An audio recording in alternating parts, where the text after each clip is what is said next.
है। हमको जो संसाधन दिए उसका हम दुरुपयोग कर रहे हैं।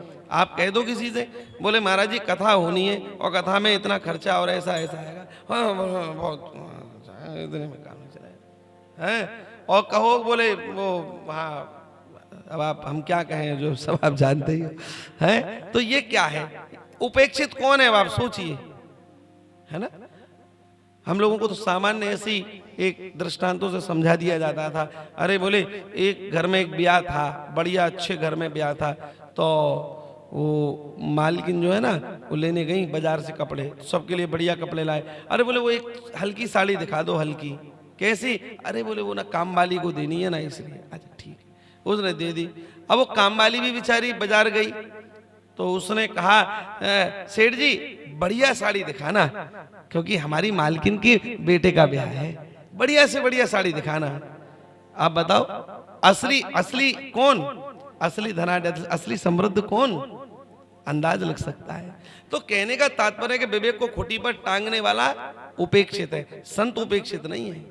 संत तो महाराज, अरे तुम क्या रखोगे सर पर, भगवान स्वयं कह रहे हैं अरे मैं तो हूं संतन को दास, संत मेरे मुकुट मणि, मैं तो हूं संतन को दास, संत मेरे मुकुट मणि, मैं तो हूं संतन को दास, संत मेरे मुकुट मणि।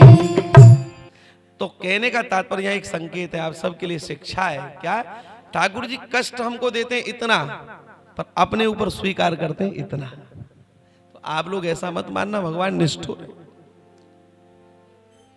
भगवान अत्यंत दयालु है।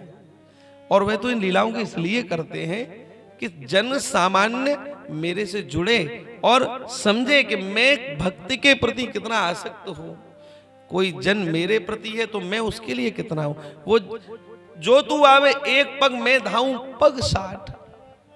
भैया एक एक पग, एक बात है हमारे 60 पग उनकी ओर हों और उनका एक भी हमारे पास हो जाए तो महाराज 60,000 के बराबर है एक भी। लेकिन भगवान कह रहे ना ना, तू जो आवे एक पग मैं धाऊं पग 60 है। तो ठाकुर जी 60 पग दौड़ने के लिए तैयार हैं। इसीलिए केवल हमको आपको इस कथा के माध्यम से यह समझना है क्या कि स्थिति क्या, हम भगवान से अलग नहीं है, हम उन्हीं के जन हैं और उन्हीं से सटके रहे, उन्हीं से लिपट के रहे, उन्हीं की निकटता में रहे तो आनंद बना रहेगा, अनुभूति बनी रहेगी। और जिस दिन हमने कहा बोले नहीं नहीं तुम अलग और हम एक, तो वहीं गड़बड़ हो जाता है। जिस समय जीव दुनिया में आसरा ढूंढता है तो उसको दुनिया में बार बार जन्मना और मरना पड़ता है, और जिस समय आसरा उनका हो जाए फिर गिरधर गोपाल संगी हो जाते हैं। और फिर संगी तो महाराज